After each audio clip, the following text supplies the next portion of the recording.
El misterio de Belicena Vilca. Libro segundo, la carta de Belicena Vilca. Quinto día. Ahora, que ya le comuniqué estos antecedentes imprescindibles, entraré de lleno en la historia de mi familia, Dr. Ciegnagel. La misma, según adelanté, desciende directamente de los atlantes blancos y, desde luego, de los antiguos divinos hiperbóreos. Hace miles de años, los íberos fueron víctima también de esa fatiga de guerra que iba causando una amnesia generalizada en los descendientes de los atlantes blancos.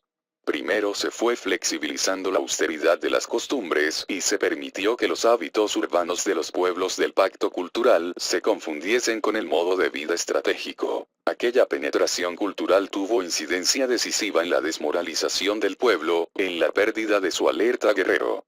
Luego se sellaron las alianzas de sangre que, conforme al engaño que padecían los últimos guerreros sabios, concretarían las ilusiones de la paz, la riqueza, la comodidad, el progreso, etc. Lógicamente, junto con los príncipes y princesas de los pueblos del pacto cultural, vinieron los sacerdotes a imponer sus cultos a los dioses traidores y a las potencias de la materia. Los guerreros perdieron así su espiritualidad, conocieron el temor y especularon con el valor de la vida. Aún serían capaces de luchar, pero solo hasta los límites del miedo, como los animales. Y, por supuesto, se harían temerosos de los dioses, respetuosos de sus voluntades supremas a las que nadie osaría desafiar. Ya no levantarían, pues, la vista de la tierra, ni buscarían el origen. En adelante solo los héroes protagonizarían las hazañas que los guerreros ahora no se atrevían a realizar. Triste lugar de excepción el reservado a los héroes, cuando en los días de los atlantes blancos toda la raza era una comunidad de héroes. El triunfo del culto causó el olvido de la sabiduría.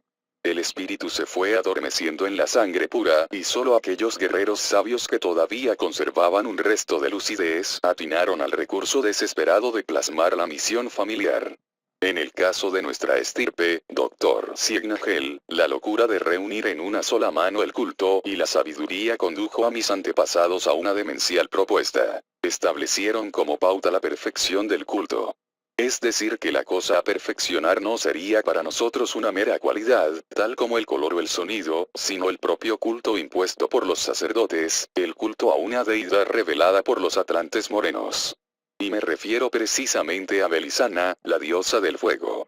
Pero, todo culto es la descripción de un arquetipo. La misión familiar exigía, pues, el demencial objetivo de perfeccionar el culto hasta ajustarlo a su arquetipo, el que tan luego era una diosa, vale decir, una faz del dios creador. Y, como culminación se ordenaba recrear en el espíritu a ese arquetipo, a esa diosa, y comprenderlo con el símbolo increado del origen. Ello era como pretender que el espíritu de un miembro descendiente del linaje familiar abarcase un día al Dios creador, y al universo entero, para comprenderlo luego con el símbolo del origen.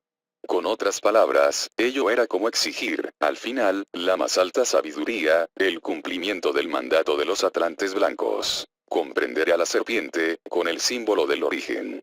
No podría asegurarle si esta alucinante propuesta fue el producto de la locura de mis antepasados, u obedeció a una inspiración superior, a una solicitud que los dioses liberadores hacían a la estirpe. Quizá ellos sabían desde el principio que uno de los nuestros llegaría a cumplir la misión familiar y despertaría, como guerrero sabio, en el momento justo en que se librase, sobre la tierra, la batalla final. Porque, si descartamos un acto de locura de los guerreros sabios y aceptamos que obraron con plena conciencia de lo que suponían conseguir, no se explica la extrema dificultad de semejante misión a menos que su cumplimiento contribuyese a la estrategia de la guerra esencial y se confiase en la ayuda y la guía invisible de los dioses liberadores. Tal vez, entonces, los dioses liberadores quisieron contar durante la batalla final con iniciados capaces de enfrentarse con ellos cara a cara, y hubiesen decidido dotar a ciertos linajes, como el mío, del instrumento adecuado para ello, esto es, de la comprensión del arquetipo de los dioses.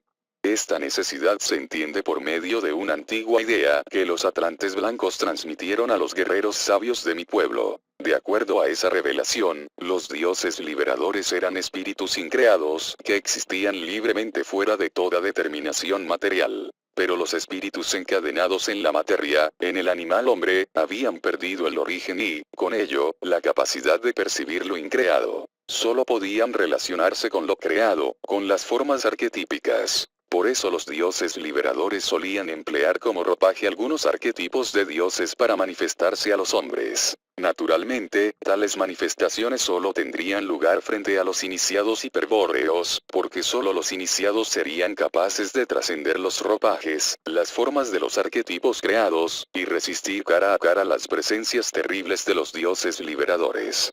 Siendo así, tal vez ellos habrían querido que un iniciado de mi estirpe llegase algún día, presumiblemente durante la batalla final, a ponerse en contacto con la diosa hiperbórea, que suele manifestarse a través de Belisana, la que los atlantes blancos llamaban Fría y los antiguos hiperbóreos Lilith.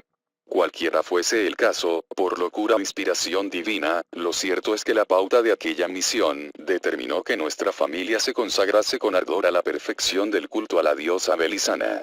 Seguramente esa dedicación tan especial a la práctica de un culto haya sido salvadora, pues, durante muchas generaciones, se creyó que el nuestro era un linaje de sacerdotes. En verdad, los primeros descendientes en la misión familiar no se debían diferenciar mucho de los más fanáticos sacerdotes adoradores del fuego.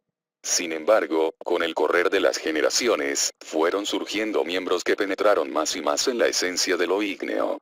La diosa Belisana estaba representada, en el culto primitivo, por la flama de una lámpara perenne de los atlantes morenos. Las lámparas perennes las habían cedido los sacerdotes para sellar las alianzas de sangre entre miembros del pueblo del pacto cultural y del pacto de sangre, y como el medio mágico más seguro para imponer el culto sobre la sabiduría. De ese modo, entre los íberos de mi pueblo, un guerrero sabio contrajo enlace con una princesa íbera, que era también sacerdotisa del culto a la diosa Belisana, y recibió como dote aquella lámpara cuya flama no se apagaba nunca. Absurdamente, mi familia poseyó entonces la espada sabia, con la piedra de Venus de los atlantes blancos, y la lámpara perenne, con la flama de los atlantes morenos. Pero la espada sabia no jugaría aún su papel. Solo era celosamente conservada, por tradición familiar, pues se había perdido la facultad de ver el signo del origen sobre la piedra de Venus. En cambio a la lámpara perenne, al culto a la flama sagrada, se le ofrendaba toda la atención. Así, hubo descendientes que consiguieron perfeccionar la divina flama, aproximándola cada vez más al arquetipo ígneo de la diosa. Y hubo también descendientes que lograron aislar y aprender la esencia de lo ígneo, incorporando el arquetipo del fuego en la sangre familiar. Cuando esto ocurrió, algunos antepasados, prudentemente, abandonaron el culto de la flama y se retiraron a un señorío del sur de España. Dejaron la lámpara perenne a los restantes familiares, que eran incapaces de faltar al culto, y conservaron la espada sabia, que para aquellos no significaba nada. Por supuesto, quienes quedaron en custodia de la lámpara perenne continuaron siendo reyes o sacerdotes porque el pueblo estaba completamente entregado al culto de la diosa Belisana. Los que se retiraron, mis antepasados directos, tuvieron que ceder en cambio todos sus derechos a la sucesión real. No obstante, mantuvieron algún poder como señores de la casa de Tarsis, cerca de Huelva, en Andalucía. Fue entonces cuando adoptaron el barbo unicornio como símbolo de la casa de Tarsis. Al principio representaban aquel pez mítico en sus escudos o en primitivos blasones, pero en la Edad Media, como se verá, fue incorporado heráldicamente al escudo de armas familiar. El barbo caballero, Barbus eques, es el más común en los ríos de España, especialmente el Odier que circulaba a escasos metros de Tarsis. Recibe el pez tal nombre debido a 4 barbillas que tiene en la mandíbula inferior, la cual es muy saliente. Empero, el barbo al que se referían los señores de Tarsis era un pez provisto de un cuerno frontal y 5 barbillas. El mito que justificaba el símbolo afirmaba que el barbo, desplazándose por el río Odiel, era semejante al alma transitando por el tiempo trascendente de la vida, una representación del animal hombre. Pero los descendientes de los atlantes blancos no eran como el animal hombre, pues poseían un espíritu increado encadenado en el alma creada. Entonces el barbo no los representaba concretamente. De allí la adición del cuerno espiralado, que correspondía al instrumento empleado por los dioses traidores para encadenar al espíritu increado, vale decir, a la llave Kala Chakra. Naturalmente, el espíritu increado era irrepresentable, y por eso se lo insinuaba dejando sin terminar, en las representaciones del barbo unicornio, la punta del cuerno. Más allá del cuerno, a una distancia infinita, se hallaba el espíritu increado, absurdamente relacionado con la materia creada. Y la barba del barbo, desde luego, significaba la herencia de Nabután, el número de Venus. Naturalmente, los señores de Tarsis prosiguieron practicando el culto a Belisana pues, hasta Lito de Tarsis, no hubo ninguno que comprendiese la misión familiar y, además, porque ello estaba establecido y sancionado por las leyes de mi pueblo. Mas, el objetivo secreto de la misión familiar impulsaba inexorablemente a sus partícipes a recrear espiritualmente el arquetipo ígneo, y eso los marcó con una señal inconfundible. Adquirieron fama de ser una familia de místicos y de aventureros, cuando no de locos peligrosos. Y algo de verdad había en tales fábulas pues aquel fuego en la sangre, al principio descontrolado, causaba los extremos más intensos de la violencia y la pasión. Existieron quienes experimentaron en sus vidas el odio más terrible y el amor más sublime que humanamente se puedan concebir. Y toda esa experiencia se condensaba y sintetizaba en el árbol de la sangre y se transmitía genéticamente a los herederos de la estirpe. Con el tiempo, las tendencias extremas se fueron separando y surgían periódicamente señores que eran puro amor o puro valor, es decir, grandes místicos y grandes guerreros. Entre los primeros, estaban los que aseguraban que la antigua diosa se había instalado en el corazón y que su flama los encendía en un éxtasis de amor. Entre los segundos, los que, contrariamente, afirmaban que ella les había helado el corazón, les había infundido tal valor que ahora eran tan duros como las rocas de Tarsis.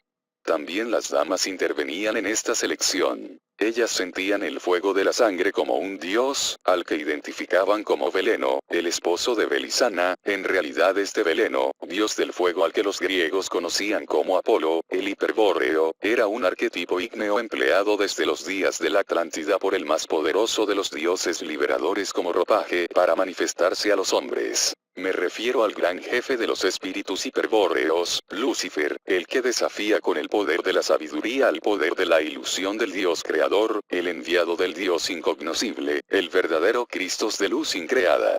Faltaba, pues, que de la estirpe de los señores de Tarsis brotase el retoño que habría de cumplir la misión familiar, el que recrease en el espíritu el fuego de los dioses y lo comprendiese con el símbolo del origen.